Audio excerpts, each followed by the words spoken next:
Good morning, everyone. Guys, remember when I told you that David Lammy would be the worst foreign secretary that we have ever seen? Well, news has come out from Friday. How he went to the Middle East, he went to Israel, and he was there to, he was there to sort everything out. He was there to make a peace deal. He was there to get a ceasefire. He was there basically, to sort everything out. Well, guess what? It didn't happen. Now, the reasoning for this is quite simple. He doesn't have the temperament. When you go to these meetings and you're meeting with countries at war and you're meeting with generals and, people who are war hardened, you have to have a certain type of presence when you go into that room. You have to have a sort of commanding authority. Now, no amount of degrees in law or sociology or anything are going to give you that. And unfortunately, you're born with it or you're not. And that's the reality of the situation. Now, David Lammy's gone over there and he has blatantly been refused an interview with Netanyahu. So let me just, I'll read you the article. In fact, I'll read you, okay, so I'll go backwards a little bit, guys. Sorry, I'm starting halfway through this conversation, through this story. So back in, I can't remember when it was, but the International Criminal Court, which is based in The Hague, it's kind of the place, well, it is the place that does all the war crime stuff. They wanted to issue an arrest warrant for Benjamin Netanyahu. Now, the British government resisted this and they put an objection into this. Now, it came out as soon as Labour got into power. It came out that the Labour government were going to withdraw that objection. So that kind of means that Labour now would be supporting indirectly the International Criminal Court's arrest warrant for Benjamin Netanyahu. So that's the context of then David Lammy going out to Israel to meet with Netanyahu, who they want arrested by the International Criminal Court. Guys, you can't make it up, can you really? So let's just look what the let me share this with you guys. This is out from the this is from the Israelis. Where are we? There we are. So here's an article, guys. Netanyahu reportedly refused British requests for a meeting with the visiting foreign minister. Now, this is huge, guys. If a foreign minister of a potential ally goes to a country, you can pretty much guarantee that, the leader of that country will give them a meeting. Now, the fact that they've refused this meeting, it speaks, it speaks a lot more than just the refusal of the meeting. Prime Minister Benjamin Netanyahu refused to meet yesterday with visiting UK Foreign Secretary David Lammy, angered by the Labour government's decision to retract the British objections to the International Criminal Court warrant against the Premier and Defence Minister, Yoav Gallant. Channel 13 News reports.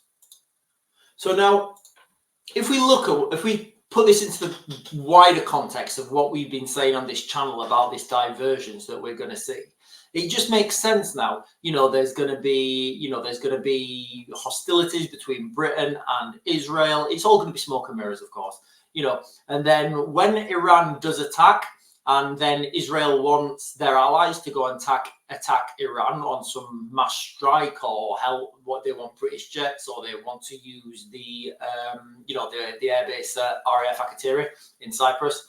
They're not going to let them. So then you'll see, Britain not getting involved in this conflict, because Britain is going to be fully involved in the conflict in Ukraine, and that's what we've been saying for months now. For those of you who think that, being really woke and being really, on the side of all these people and, all the rest of it, for those of you who think that helps peace, look what's just happened. These leaders won't even meet with David Lammy. So you can say what you want about negotiating skills, and you can say what you want about policies and procedures. You know what, guys, I always say this, don't I? I always say none of this matters. All that matters is, do those two people get on with each other? Have they got a good relationship? And that's all that matters. And people seem to forget this. They really do. Look when Netanyahu went to meet Trump at Mar-a-Lago and they met at the door. Look how they embraced each other. You know, they gave the bro handshake, they gave a hug, and there were smiles. You know, it was a good atmosphere. So you're like, okay, doesn't really matter what any policies and what people say. Those two have got a good relationship, so they'll help each other. Now you look at the context of David Lammy not even getting a meeting with Netanyahu. So what can he achieve while he's out there? What can he negotiate with all his vast negotiation skills and his, you know, vast degrees in law and his intellectual might? What can he achieve if the person won't even talk to him? You know, I could go out there and get a better deal because, you know, they would talk to me, you know, because I'd be able to talk to them. Now, that's the reality of the situation. If you can't talk to someone, you are definitely not going to be able to negotiate a peace deal. You know, and if you don't like that person, if that person doesn't like you, they're not going to talk to you. So that's the reality. You know, you need to send the right people to do the right job. So let's quickly look at what's been happening in Ukraine. And this goes more about, and this you know, feeds into what we've been saying about this diversions. US blocks UK authorization for Ukraine to strike Russia with Storm Shadow missiles. Now, I already thought this was a done deal, and they were, you know, and they were letting it happen. But apparently, you know, the United States are blocking it. I don't know how that's even a thing. I don't think the United States should have the authority to block where Britain send their weapons. I don't know.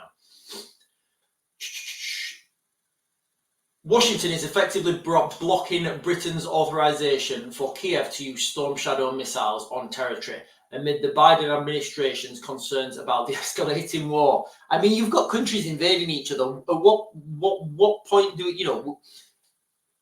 At some point, this war is going to get won by one side or another. Now, whatever a win means, you know, you can argue on that, but one of these sides is going to win.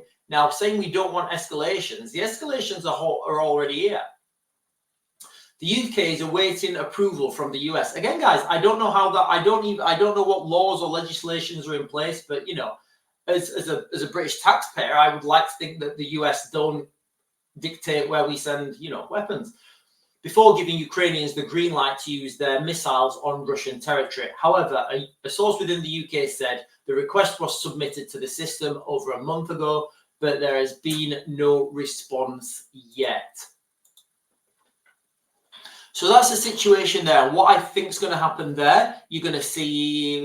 Well, let's look at both. Well, let's look at both sides. So you've got the Israel conflict and you've got the Ukraine conflict. Like I said, we're going to see these diversions. What I see happening in the very near future is a spark happening with Israel and Britain not wanting to get involved. Don't forget, we've got a huge Muslim community in the UK. A lot of Free Palestine marches go on. So if the UK was actively seen to be getting involved in the Middle East, then we'd have huge civil unrest in the United Kingdom, more than we have already. And then, so that's what I see happening there. And then in Ukraine, I see Britain and America coming to some sort of argument, you know, and then America saying, well, you know what, guys, you guys do what you want. And then Britain saying, right, we're going to take the bull by the horns and we're going to take the lead on this. And, you know, Ukraine, use as many of our weapons as you can into Russia. And, you know, we've seen the seeds of this already being sown. We've seen what Donald Trump's been saying. He said, well, not just Trump, it's Trump and Vance have both been saying the same thing. They've both been saying it should be America first with exception to Israel. So the Americans will be focusing their main efforts in the Middle East. And there will be, I think they're going to just as soon as, because we don't know, but as soon as Donald Trump gets elected, I think he's going to pull funding for Ukraine. And then that's going to leave, you know, the rest of Europe to put their big boy pants on and then fund, assist, do whatever they can. Because, you know, no illusion, you know, these conflicts, they have to be won by one side or another. Now, what does a win look like? What is a win for Ukraine? And people are saying, you know, a win for Ukraine is back to the 2013 borders. You know, people are saying a win for Ukraine is, okay, Putin leaves the annexed areas in Donetsk and Ukraine gives over Crimea. You know, nobody's even spoke about what a win looks like. So the first thing I think for peace would be in the Ukraine conflict would be if both sides said what they wanted, and they came to an agreement. Okay, right, we want X and we want Y. Because at the moment, I see a lot of, I don't see, look what's just happened with David Lammy. If you don't talk, there's no hope of peace. If you're not communicating, there's no hope of peace. And in every situation, in every conflict, when communications breaks down, that is when, that's when the wars escalate. There was an incident in, not an incident, at the height of the Cold War, the Cuban Missile, in the Cuban Missile Crisis, in 62, there was still people talking behind the scenes. There were still Russians talking to Americans and filtering that up through to, Nikolai Khrushchev and obviously JFK. So there were still communications going on in the background. Now, I'm sure communications are going on in the background here, but they need to come to some agreement and they need to come to some, they need to come to some agreement whereby we understand what peace looks like. And once you understand what each side wants, then you can map out a road for peace. Incidentally, as well, the two, I forget their names, the Russian and the American that were talking during the Cuban Missile Crisis, they actually liked each other as well. They were friends. So you see, you've got to have you've got to get on with people. And if you don't get on with people, it's just not going to happen. And that's why I said from day dot, David Lammy is going to be the worst foreign secretary we have ever seen in this country. And you're just seeing evidence of it now. He's going over there to build bridges and make peace deals, and nobody's talking to him. So whereas you can argue he's not failed because he's not been given a chance, but that's kind of the point. When you're in international diplomatics, you need to get on with people and people need to like you. And the reality is what we've seen, Netanyahu just shrugged him off, which is a huge diss to the United Kingdom.